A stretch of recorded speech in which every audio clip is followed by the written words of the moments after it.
This is the Rebel HR Podcast, the podcast about all things innovation in the people space. I'm Kyle Rode. Let's start the show. Welcome back, HR Rebels. We are super excited for this week's guest. With us, we have Gita Kolkarni. She is the founder of The Humor Edge and Aveda Services, and we are going to be talking all about how to be funny in human resources, which sounds oxymoronic. Gita, welcome to the podcast. Thank you, sir. Great to be here.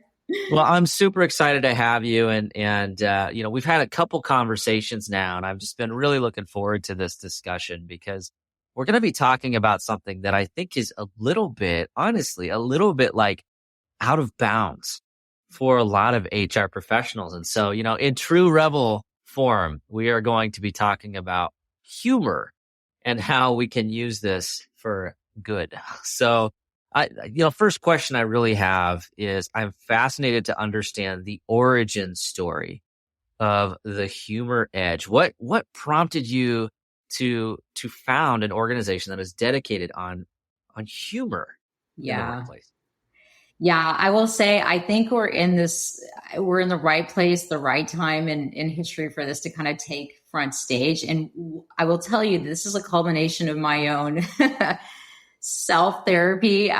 For years, I started a business. Aveda Services was started back in 2005. And that work, and I think a lot of people can relate to this, was about change and implementing change. And the currency that I would find to get people to embrace change was humor. Whether you were a person, we would have to implement technology systems. We still do. And the only way that you can get people to do something that they don't like, or one of many ways, is humor, right? And it's a great tool to do that. It's great to captivate and get people, especially up and down the line, managers, founders, people that are kind of having to consume and use the app. So that was one piece that kind of always captivates, kind of stops people in tracks and gets people to do things. The other thing that you're seeing out in the world is like this proliferation of social media. We are information hogs, and we sit there and look at all this social media, and humor is the thing that we're constantly consuming. Our mind is coming to that place, right? And the other thing that you're seeing is just this workplace stress, right? I mean, it's so pervasive. And I think we're in a great place where it's just a perfect storm and a perfect opportunity for us to, especially with technology kind of up-leveling us, we've got to get kind of into these softer places like humor to kind of bring reality to work. Absolutely. So first of all, I think I'm really funny. So this is like, right. It's confirmation bias. Every HR professional knows what that means, but, I like to think that this is what I do. But I picked a profession that is not funny typically, right? Like, and which is, I don't know, weird, I guess, but I do find that it's so cathartic to laugh sometimes. And I think that you mentioned it, stress. I've never thought about humor in the context of change management, but that is a fascinating perspective to think about it. But I think, as I reflect on just my experience in the workplace, I just like having fun. Yes. At work, right? Like, can't work also be fun and not? It can. Miserable? And it's a beautiful place when you are having fun. I mean, you are opening up your mind. You're opening up those, reflexes for reception. I will say, Kyle, one of the things that as I kind of got to know you in this world was like your video where you did your guitar, right? That's such a great creative expression, right? And humor is also a great creative expression, right? And people will remember things, but the things that they really will remember are those bits that are funny, that make you laugh, that put a warm spirit into you, that show creative expression. Humor is a great currency for that. And like you said, a lot of people don't realize this can be used in a operational means to kind of drive productivity within self, within teams, within organizations. And believe it or not, I think there's so much room for this in the world of HR. we tend to kind of gasp and kind of go into like Angela at the office mode where we don't want to talk about it. We get shut down by it. But it's a great place where if you teach people how to do it and you also teach people how to not do it, you really can foster some magic. So I couldn't agree more. I think I struggled with this, and you mentioned guitar. Like for me, it was like my creative expression was music, but there was always this assumption until recently, actually, that it needed to be separate from my like corporate life, right? Like I had to compartmentalize that because that's just something I do in my in my free time. It, but the reality is, we talk so much about being authentic and driving, connection with people and bringing humanity back in the workplace. And actually, it's literally in our job title, human resources. And quite frankly, life and humans are funny, right? Like we're weird. Like there's like, we're not supposed to be like this, like serious corporate automatron all the time at work. And you know what? That just kind of sucks. Like it's not how I want to be known. In my career, the guy that always followed every policy and procedure and had absolutely, the personality of dry wallpaper, right? Like exactly. That's not the legacy that I want to leave. That's not the legacy, and that's not what people want from you, right? Like that, for those of you who have a little semblance of humor and delivery and how you do what you do, even as an HR leader, as somebody at work, that people are latching onto that humor. And those, because our mind is kind of looking for and really kind of clues in to the anomalies, right? Whether you're sitting in a meeting and you'll find that people, especially if they know, by the way, the brain second senses to like intelligence through humor. When somebody expresses humor, you don't realize, but that maybe you do, but there's actually intelligence there. There's a lot of intersections that are going on. That's why it's so hard to execute it. It's not a place where we basically kind of mind operate.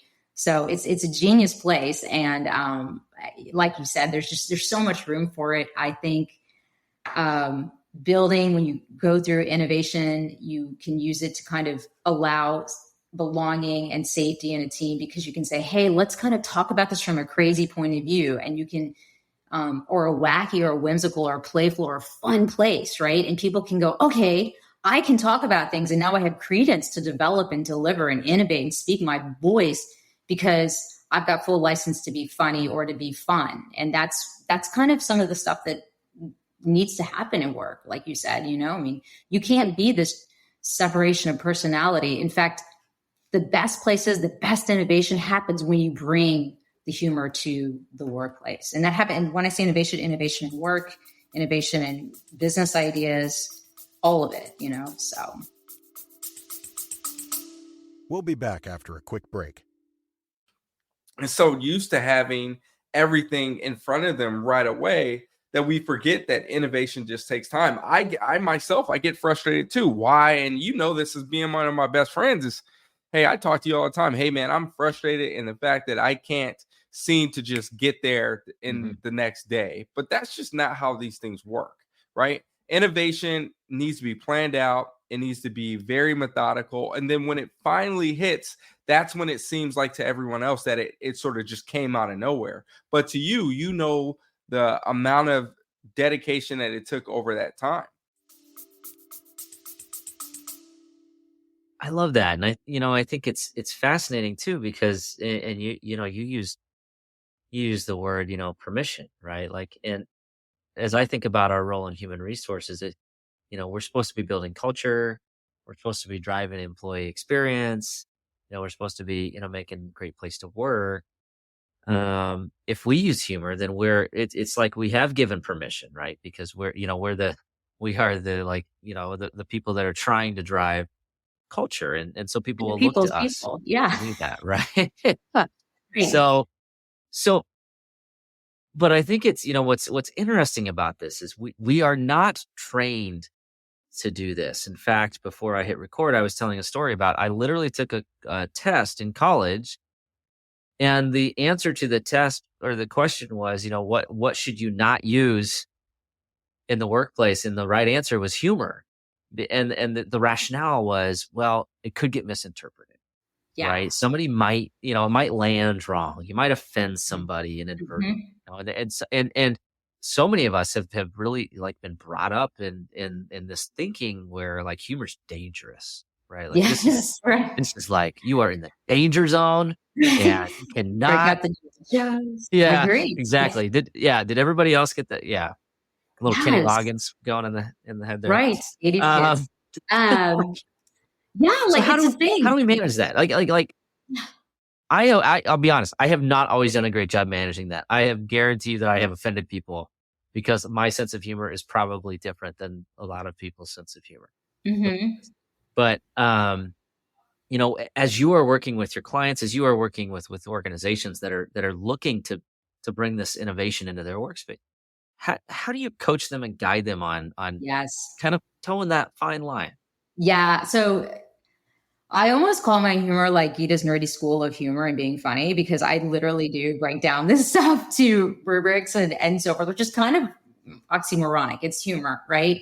But really the things that I really do teach to this stuff, because it is not easy. It's highly subjective. Things about humor that the reason that humor is so successful is because it does a lot to attract and repel. And people like to know that, ooh, I got your joke, right? Or, ooh, I got your wittiness. So the things I'll teach about humor when I'm, especially for novices and people who are like, I'm afraid to pick it up because it's scary, is the rubric around why jokes fail and why jokes are successful. And so I'll share this because I think it's a good rubric. The reason that a joke fails, whether you're Kevin Hart and have delivered for years and years, or you're Kyle, right, who's delivered for, through your work career, or somebody who's just kind of coming into the workplace, the reason jokes fail is, number one, there's true offense there. You're ostracizing a person or a community or a belief set or something that's forcing an offense. Second is there's just a cognitive breakdown. I don't understand the joke. Somebody can joke about macros, and I'm probably not going to be the first person to pick that joke up and laugh about it in hearty heart, right? The third piece is that there's just not a relatability there. I understand the joke and I see that you're kind of coining it as a joke, but I don't, if somebody were to tell me about their first world problems on their mega yacht in the Mediterranean, I'm probably not gonna be the first person to laugh at that, right? And so that's kind of that, hey, I can't relate to that situation, which is also your rubric for why jokes can be successful, right? And if you kind of want to play with that, and say, hey, I think it'd be funny to kind of go around this idea. Look for places where you're you have commonality with the people that you're in the room with, right? Because if you do, and you feel like everybody, and I will say, let's say that you can bond everybody. You can bond a bunch of accounting people through GAAP practices and a funny joke about GAAP, right? That's humor, right? Or if you can relate to, everybody can relate to, all the nuclear physicists can relate to some nuclear physicist joke. I'm not even about to go there, but you know what I mean? Like that's where people can be funny. Or if you, you make everybody warm and invited to your joke, right? That's the places where humor will be successful. And kid you not, that's also the places where people are going to remember. You can work around. I always say that if you can kind of find that commonality, there's so much that your mind does to say, hey, I like this person. I laugh with them. And I have this cardinal rule where if you can laugh together, you can work together and do great things. It's just a thing, so. I love that. And I've got a joke that just kills in a room full of lawyers about indemnification. It gets them every time. Right. Plausible deniability. Yeah. Something like that. I don't know. It gets everybody laughing. Yeah. GAAP practices. Have you heard the one about the actuary? Yeah. Right. I mean, there's just, I can't say, I mean, I've been around, because I coach you this stuff. I come through rooms where there's this common thing that you can find in this, and you create a subculture and you create a brand for yourself. And also, and this, Kyle, if you're sitting in a room and people know that you're coming to the meeting, like they will look forward to your presence, right? I mean, you kind of come with that voice of reason. And humor also gives us permission sometimes. Some people will find that they can better express themselves when they kind of land in the world of play. And they're like, okay, this this is something playful that I can talk about. Right. So. Absolutely. All right. So we've got the tips and tricks on what to do to not let jokes fail. What about, I'm curious on your perspective on the stress management piece, because, Yeah. and I've said this for years, like, if we didn't laugh in human resources, we'd go crazy, because Yeah. some of this stuff is just crazy. Like, and you just kind of have to laugh, because like, it's like, the I can't even explain what happened today, because if I wrote it down and I handed it to a writer to write an episode in Hollywood, they would reject it as this is not real life, right? But Right.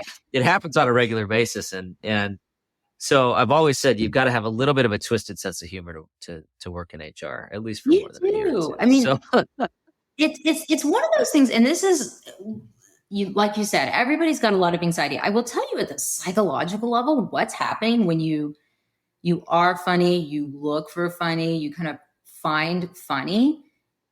What's happening at the stress level is you actually emitting cortisol through, I'm just going to say, your mental piping in your brain. I mean, and that's stress, and that's kind of what it kind of yields this emotion called stress, right? And so when you kind of go to the place of play and people laugh and joke, and you find yourself joking with yourself, joking with others, you're actually physically shutting that anxiety piping down, and you are running through that same channel, endorphins and receptors that to some degree bring you to a relaxed state. And that's where brilliance happens. That's where anxiety goes down. That's where diffusion of really stressful conflict, reduces. So that's what's happening at the chemical level. And there's a lot of cognition that's going on, right? Because I'm now like, okay, yes, tell me what you're gonna tell me, and I'm ready to listen or ready to laugh, because you opened me up with something that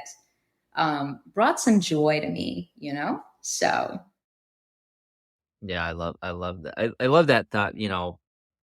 Thinking about it like a pipeline that you shut down, and you allow another type of a hormone to go through that's actually really functionally healthier and better. yes, And I think about it from the concept. I mean, there's been so many times where I've been in a meeting, it's been tense, and you can tell everybody's stressed out, and it's like getting political. People are starting to play games, or people are getting frustrated, and then someone makes some like joke, and it's just like everybody starts laughing, and it's changes the almost like you dynamic. diffuse Totally. the room, right? And is that what the experience that you're referring to there, that kind of It feeling? is. That is absolutely what it is. You can really pre-engineer this to know, so that if you identify that there's a shift in the dynamic that's going in a negative direction, you can really kind of have your receptors up and go, okay, I'm just going to diffuse, and I'm going to run a joke.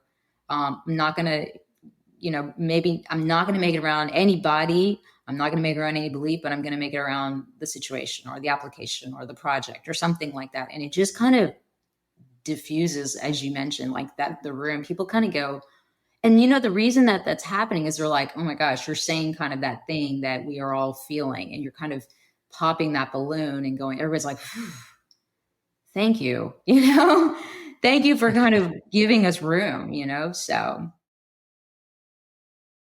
Absolutely. So I think one of the other maybe areas that gives us pause on using humor in the workplace is our own like concern about how we are being perceived, right? So it's like, Yes. well, I can't be HR and hold somebody accountable if they think that I'm the class clown, or there's like this fear of like this, like how people are perceiving you. So what guidance or advice do you have as we are, obviously this is an important tool, and Mhm. something that we should be aware of and be thoughtful, but what advice do you have for us on how to use it when it's when it's kind of appropriate, it doesn't kind of like tarnish the reputation that we're concerned about having? Yes. Okay, so I use this right. Humor is like salt, right? Where you don't take a plate of salt and eat it. You don't sit around all day and joke. You become the class clown. It doesn't show it it goes in a very different direction than what I want your humor to kind of have your self impression to be, right? And so you use it kind of poignantly, very specifically for additive to things, right? And don't wallow in it. I think to some degree today, and if you think about humor, it's real clever. It's real. It's pretty directed. You kind of get back at the task at hand. So when you kind of put something funny out there, but then you kind of get back on track, it's like people really watch that and they're like, "Ooh, oh, he did that, or she did that, she dropped that," and now we're going back into the land of reality, right? And it's real smart, and it just so don't wallow in it. You don't want to be the class clown and just kind of joke and be known as the person that only brings the jokes. I mean, you certainly want to bring some level of insight and innovation into the efforts that you're kind of engaging in, right? So I always tell people, like, please don't show up with just, some people who work with me will love this tool set and their optic will be out for humor and they'll want to use it a lot. I'm like, let's not do that. There is some beauty in the novelty of it, right? So that's the piece that I always guide people on, is watch how you use it, Yeah. So. Yeah, that could be dangerous. You don't want to tell the bad dad joke in the middle of, firing somebody, right? That might not be the best avenue. Yes, absolutely. Context, right? Like understand the room, understand the environment. I mean, you're right. Like that is absolutely not the place to play. If the mission is, you've got to do this definitive set of work, right? And that this is what I'm heavy stacked in compliance and moving towards this, right? You don't want to kind of even ruin that, what I call just kind of what's going on in the substantive matter of what you're trying to get accomplished, right? I tell people to kind of use it when they're maybe at the top of something, where they're about to present, they're about to seek investment, they're about to ask people to do something. That's the place where I tell them, hey, this is great use of humor. And we guide them, like storytelling. That's a huge thing these days. You can be funny and be in story. It's huge. It's it shows vulnerability. A lot of people, also I will say, like, once they try to do humor and there's a fail, they're like, it's scarlet letter time. They don't want to put it on anymore, right? I'm for shame, never going to speak of humor again. That is how, and that question comes up in their mind. They're like, okay, never again. Right. So it's kind of this thing, but there is somewhat of recipes to this stuff that I watch. And there's patterns that if you keep your eye out for it and have optic for it, you can watch and learn and practice. I'm a huge, and it's been proven that humor can be something that you develop. You just have to have eye out for it. And then you can practice those muscles to kind of execute it more and more, so it's hard to believe. It's hard to believe, but there's truth to that. So. Yeah. I mean, I think, I've been naturally funny my whole life, so I don't really know anything about that, but I Right. For everybody else, everyone else, all the 97% of us out there that are mere mortals that are living in this world that have no sense of functional humor and can't accept it like our famous Kyle Road can, we have to rely on these rubrics, but, so. All kidding aside, I think I've been funny my whole life. I can't speak for anybody else, but that's just that's the context. And the funny part is, if you actually break down your humor and I watch your humor, you can probably watch the patterning going on. You are canvassing the room. You're like, hey, there's a need for, or canvassing a virtual room, right? You're like, there's some need for this right now, or someone insane or kind of crazy just happened. I want to call it out, right? That you believe it or not, there's some pattern and there's some, I'll say method to the madness, let's say, to your humor, believe it or not. And there is to a lot of people's humor and how they show up with it. Which is why I know you can demystify this stuff and why you can train to this and you can use it successfully. So anyway, I'm going to stop nerding out about that. But yeah. I think it's really important. And I think from the perspective of kind of the corporate world that I operate in, there those individuals that resonate, right? That people listen to, that maybe they're great storytellers, um, or there's individuals within the organizations that have a lot of influence. A lot of times they have that ability, and it's not always humor, but it's the ability to connect with others in a way that helps them feel an emotion that is positive, right? Yes. And I think a lot of it, like, all kidding aside, like, the I've always been able to kind of understand, how does it feel right now in the room, right? Not everybody is necessarily always like can tell that, but I also enjoy when people are smiling. And so I'm sure that when I was a little kid, I was like, oh, I do this, people laugh and they smile, and I like this, right? But it's as simple as that. But um, for those that it's not intuitive for, what are the I mean, I guess what are the tactics and strategies that we need to be thinking about as it relates to how do we formulate humor, Develop that muscle, right? and Yeah. I yeah, mean, how do I do the sit-ups that I don't know how to do yeah. yet? Yeah. I mean, I think it's somewhat of an identification of your humor style. I will tell you that some of it is just watching what resonates with you through other comedians, right? Now, that being said, how you execute humor and what you find humorous aren't necessarily always the same, right? I could love Amy Schumer. I could never be Amy Schumer, right? Or want to execute humor as Amy Schumer executes humor, right? So, and I wouldn't feel comfortable, right? But finding that within yourself is something that you can do through watching others.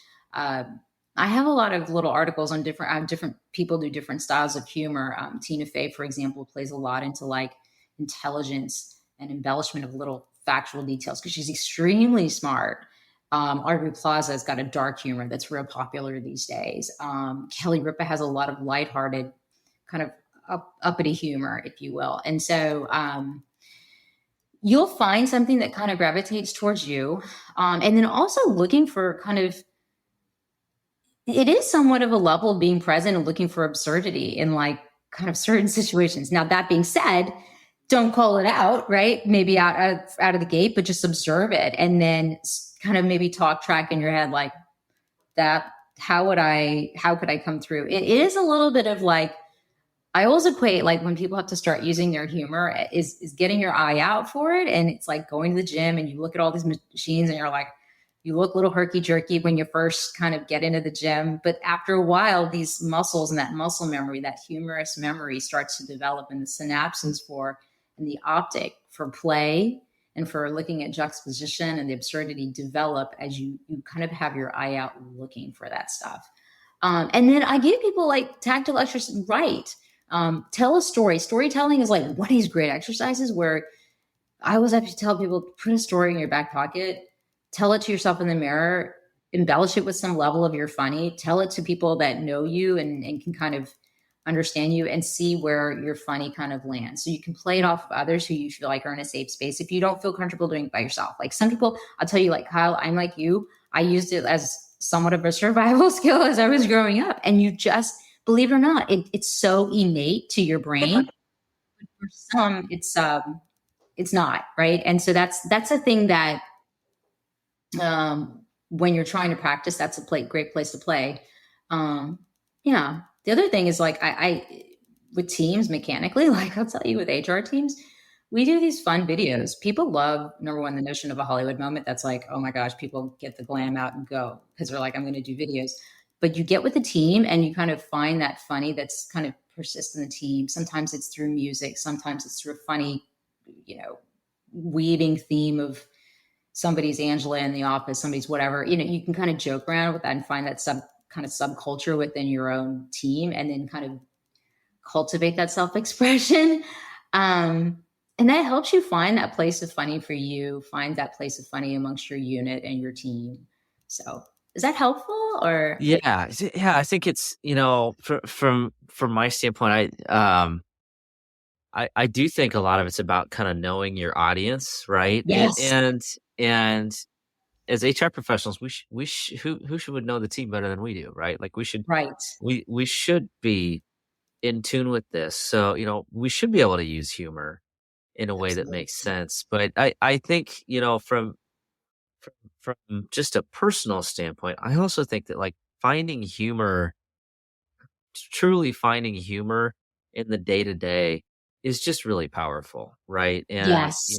if we take ourselves too seriously, I just think we're gonna go crazy. And I call it so. The other day I had a conversation with one of my friends, and they were like, Why do you look so angry?" And I'm like, "What are you talking about?" And they're like, You're scowling right now." And I'm like, "No, that's just that I'm thinking." And they're like, "Well, I hope you don't do that from the team." And there's like, Right. "Oh no, it's just it's like resting HR face, right?" But it's like Resting. I Exactly. gotta be mindful of the You of do, the I mean, yeah.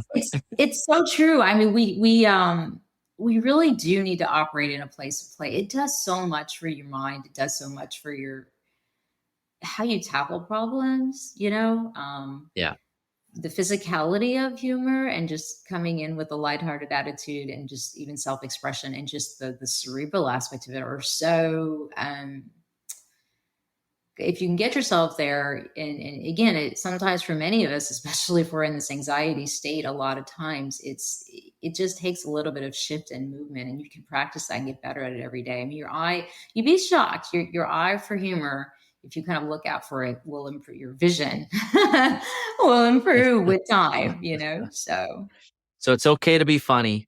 It's okay to have fun, and ultimately, it's actually good for the Yes. organization, right? It's good for the organization. It's good for you. It's good for the team. I really think there's a room for playing with this in the world of HR. Now, that being said, you can play with it in your confines in a safe place. We talked about the affiliative humor, and then also, but there's also a time and place for it, right? So, good humor, bad humor, practice around that, and you'll find your safe space. And I tell you, man, when you get to the place where things are safe and you can be funny, it's highly efficient. I mean, you'll be shocked what happens with, I will say life is short, work is long, and humor is efficient, right? You will get things done when you use this stuff. So magical things get done, right?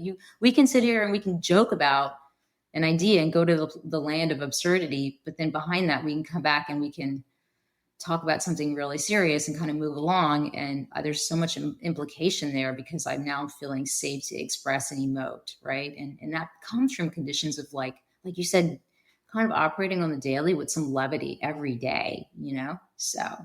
Absolutely, absolutely. So HR can be funny. All right, that's what There I'm is hearing. hope. It's okay. Positive messages. It can happen. Gita, thank you so much. It's been an amazing conversation. We're going to switch gears. We're going to go into the Rebel HR Flash round. Are you ready? Yes, sir. All right, here we go. Question number 1. Where does HR need to rebel? With use of humor, finding the funny within themselves, right? I think there's room for it. Don't be scared of it. Don't turn it off. Listen to it. I couldn't agree more. One of these days, and I'm just going to put out a call and ask for all of the names and organizations to be left confidential. But, we could write a book, a joke book, just based upon all of the things that we have to deal with. And I've got at least the first, 120 pages just based on the last couple of years. But, people are funny. Like this is good. Let's use Can't humor. make Let's this laugh stuff a little up. bit. Right. You can't make this stuff up like they say, right? So Yeah, yeah. it's like the show The Office or the movie Office Space. Like essentially, it's like we are in that right now, and it's a documentary, not a comedy, right? Yes. So if we treat like that, then yeah, we all should be laughing. Yeah, I agree 100%. Right. And yeah, you have to be, I mean, people are people, people laugh. Last I checked, 97% of us laugh. So I love it. I love it. All right, question number 2: Who should we be listening to? yeah, I think, so this is kind of a little bit of a departure from maybe the conventional answer, but number one, yourself and you're funny within, just open your mind to that stuff. And there's some smart stuff going on there. And then the second piece is that listen to people that you find funny. I kid you not. I ask people, and I would challenge all of you to do this. If you're listening, is watch something funny in the middle of the day. Just kind of give yourself 5 minutes, go to YouTube or whatever it may be, and just watch something and see how that changes the trajectory of your day or how you're going to tackle something. Or if you're having a mental block, or you're just like, you're having a exciting code subtext, maybe not so exciting time in your life when your day, go there and you'll be shocked what happens. So I would encourage people to kind of look at funny stuff, Yeah, absolutely. I agree. And I probably not great at this, like breaking up my day and like having like mental breaks like that. But I don't know. I think about it like, the other day I was traveling, I was at an airport and I saw someone with the name tag Aaron, and immediately I was like, hey, Aaron. Yeah, right. So thank you. So shout out to Key and Peele. But Right. it's like stuff like that. Like, and it's just like, oh yeah, okay, we can laugh. Like, let's go back to having fun, even though I'm, It's funny. waiting on a plane to get here. Exactly, right? I mean, be these people. It actually brings joy to that other person. Probably one other person you've joked around, they probably think it's hilarious, right? I mean, there's a lot of room for, don't be shy and bashful about it. It's such a great place for connectivity. Your future friends are waiting for you in humor. So Here's, as an example. So here, like, I will literally do this on a regular basis. So we have, so my team, I'm very fortunate to work in an international organization. So I get to work with a lot of people from different cultures that don't have like the pop culture knowledge that I do, because they didn't grow up in the same time or country that I did. But I love to like go get a clip of like The Office or like some random meme that I just think is hilarious and share it with them, and then just like watch them like laugh for the first time, like authentically at something that's probably just completely stupid because it's my version of humor. But, no, it's not. I mean, and yeah, that's good. It's not a wrong thing. I mean, you are actually sending signal to them that, number one, this is funny to me. I want you to do you find funny? You're actually kind of, believe it or not, at the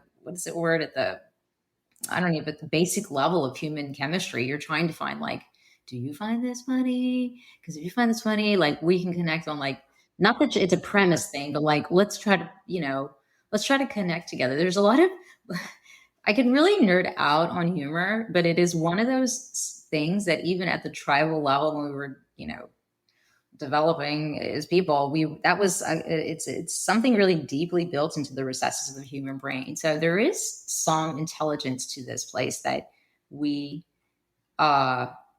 sometimes see as silly and childish and unuseful, or just not it needs to not be in the context of things that are serious. Work is all business. Never the twain shall meet. Like that. That's not true, So just like you said, I mean, there's a lot to it. When you I love do that. It's funny. And I just had like kind of a light bulb moment. Like, I'm doing this just because I think it's funny, but in every meeting where I do it, there's at least one other person that is like in on the joke. Right. And so then it's like this community of people who are like if they don't get it, they're explaining it and everybody's laughing. Like, oh, I remember when I saw that for the first time, I was this old and I was doing this, and this was like, and it's kind of like a community building thing. And it's like, they're in on the joke, you're in on the joke, and then you let other people in on the joke. And then it's like now we've got this tribe of people that get it. Yes. Right. And yeah, so it just had a light bulb moment. There it is. That's that inclusion element, right? Like we've all got it. Right. But then we also have this belief that there's a whole vast majority of people that don't get it. So now we're in this community where we're jamming and we're vibing together and we're laughing, right? People want to feel like they're in this kind of, I don't know, just kind of this cocoon of belongingness with each other. And humor is a great way to do that, so. I love it.